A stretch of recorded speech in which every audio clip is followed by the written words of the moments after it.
नमस्कार दोस्तों, मैं प्रवीण पुरोहित गूगल कोचिंग क्लासेस में आपका स्वागत करता हूं। अपन पढ़ रहे थे कक्षा 8वीं और 10वीं की सामान्य गणित। उसका भाग फर्स्ट अपन ने कल पढ़ लिया था। आज अपन पढ़ेंगे भाग सेकंड। ठीक है, अब देखिए 8वीं और 10वीं लिखने से 8वीं 10वीं नहीं है, ये 6 से लगाकर 10th तक सामान्य लेवल की मैथ्स है। ठीक है, 6ठी वाला बच्चा भी पढ़ सकता है, 10वीं वाला बच्चा भी पढ़ सकता है। यानी 6ठी से लगाकर 10वीं तक सभी क्लासेस में इस सिलेबस की बात हो रही है। ठीक है, और सभी सिलेबस इसी मेन नींव पे टिके हुए हैं। ठीक है, ये गणित के आप नींव कह सकते हो। भिन्नों की जोड़ बाकी है, वर्गमूल घनमूल है, वर्ग है, घन है। ठीक है, इससे संबंधित जो भी बातें हो रही है वो 6ठी से लगाकर 10वीं तक सभी सिलेबस से संबंधित बातें हो रही है। ये 8वीं और 10वीं लिखने की ऐसी कोई विशेष उद्देश्य नहीं है, लेकिन 8वीं और 10वीं लिखने का एक ही उद्देश्य की बोर्ड क्लासेस हैं। ठीक है, इसलिए थोड़ा ज़्यादा इफेक्टिव पड़ेगा। बाकी आप 6ठी से लगाकर 10वीं तक सेम सिलेबस। ठीक है, यानी ये सभी के लिए उपयोगी है। अब देखिए अपन ने पढ़ा था भिन्नों की जोड़, बाकी गुणा और भाग। आज अपन अपने पास में सीमित समय है, इसलिए केवल और केवल वर्ग और घन के बारे में थोड़ा बहुत अपन बातें करेंगे। ठीक है, और वो आपको याद तो करना पड़ेगा भाई। ठीक है, याद करोगे तो ये आगे काम चलेगा। वर्ग भी याद करने पड़ेंगे, घन भी याद करने पड़ेंगे। फिर उसके बाद में अगर अपन को वर्ग और घन याद है तो वर्गमूल घनमूल आराम से सीख सकते हैं। और वर्गमूल और घनमूल और वर्ग और घन याद है तो अपन गुणनखंड कर सकते हैं। ठीक है, गुणनखंड भी कर सकते हैं, अपन एलसीएम एचसीएफ भी ले सकते हैं। अगर गुणनखंड नहीं आता तो एलसीएम एचसीएफ नहीं ले सकते। ठीक है, तो सबसे पहले अपन को ध्यान रखना है कि वर्ग और घन के बारे में। वर्ग और घन होता क्या है, कई बच्चों को तो 10वीं में पढ़ते हैं उनको भी पता नहीं कि वर्ग क्या होता है और घन क्या होता है। ठीक है, तो वर्ग का अर्थ होता है कि किसी भी संख्या को उससे 2 बार गुणा करना, उसी संख्या को 2 बार गुणा करना, वो तो होता है वर्ग। और उसी संख्या को 3 बार गुणा करना, वो होता है घन। आप आराम से समझ सकते हैं। ठीक है, मैं 20 तक तो वर्ग लिखवा दूंगा और 10 तक घन, और इतना ही काफ़ी है 10वीं लेवल तक।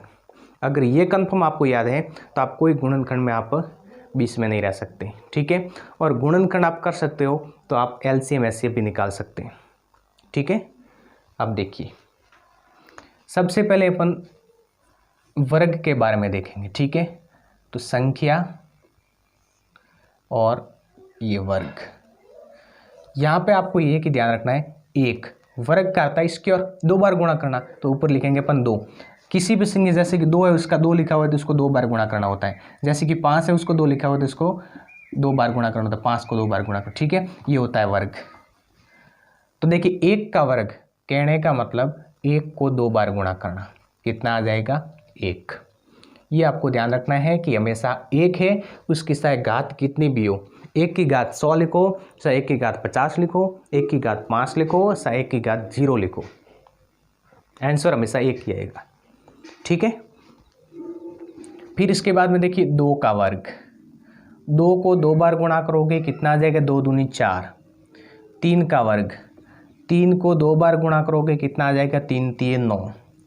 4 का वर्ग, 4 को 2 बार गुणा करोगे कितना आ जाएगा, 16। 5 का वर्ग, 5 को 2 बार गुणा करोगे कितना आ जाएगा, 25।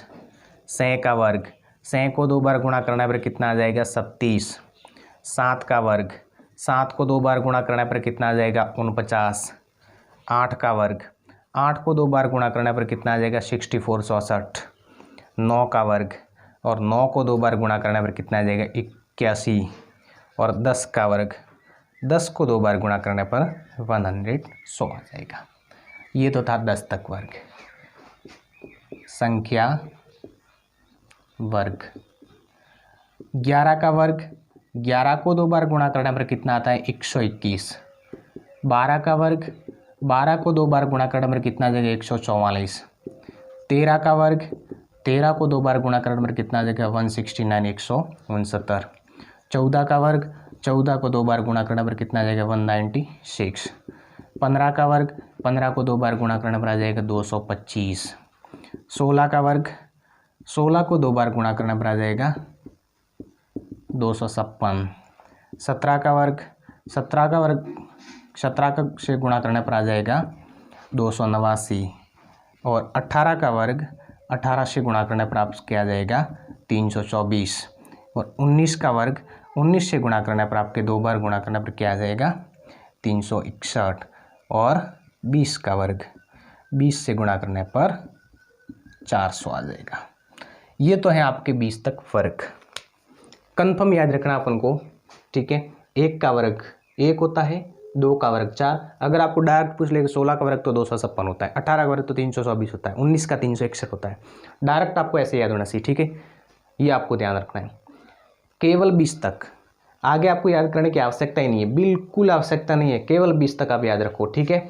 10वीं में आपके बिल्कुल ईजी हो जाएगा। आपके जो गुणनखंड वगैरह है, भाग विधि से आप वर्गमूल निकालते हो, कोई समस्या नहीं आएगी अगर आपको 20 तक वर्ग याद है तो, ठीक है। डायरेक्ट आपको याद डायरेक्ट होना चाहिए, जैसे कि 14 तो 196 है, ठीक है।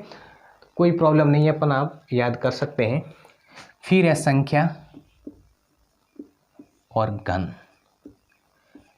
ये है आपके घन। वर्ग का अर्थ है संख्या को 2 बार गुणा करना और घन का अर्थ है संख्या को 3 बार। 1 का घन 1 गुणा 1 गुणा 1 कितना होता है 1 ही होता है, ठीक है।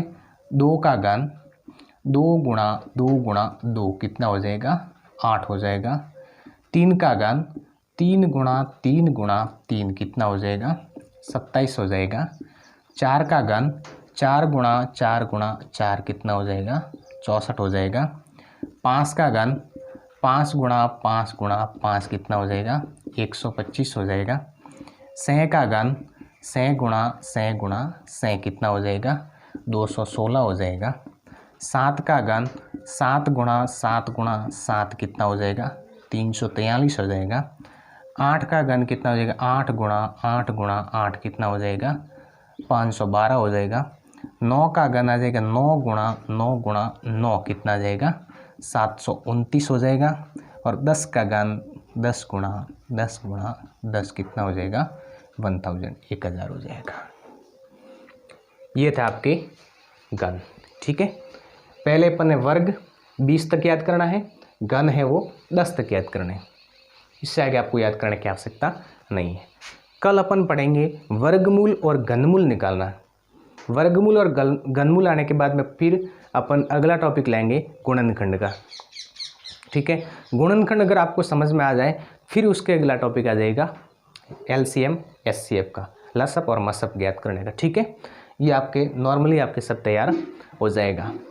आज अपन इतना ही पढ़ेंगे। और जो 6ठी से लगाकर 10वीं तक जो नन्हे मुन्ने बच्चे हैं, विद्यार्थी हैं, उनको मैं आग्रह करता हूँ कि आप पढ़ाई से विमुख मत होइए, ठीक है। और उनके अभिभावकों, क्योंकि वो उनके सोचने समझने की शक्ति कम होती है 6ठी 7वीं 8वीं वाले बच्चों को, तो अभिभावकों को मैं आग्रह करता हूँ कि वो अपने बच्चों को पढ़ाई से जोड़े रखें, ठीक है। उसके बीच में दरार ना आने दें। पढ़ाई और यानी शिक्षा और बच्चे के बीच में दरार मत आने दीजिए, ठीक है। आप कैसे भी करके अपने बच्चे को मोटिवेट कीजिए और पढ़ाई से संबंधित उसको जुड़ा रहने के लिए कहिए, ठीक है। और मैं आपको ये वीडियो उपलब्ध करवा रहा हूँ, ये अपने बच्चों पर और अपने बच्चों के दोस्तों तक, ठीक है, उनके सहपाठियों तक भी पहुँचाना जारी रखें। इसलिए बच्चों को तो फ़ायदा होगा ही और उसके साथ साथ में शिक्षा से भी जुड़े रहेंगे।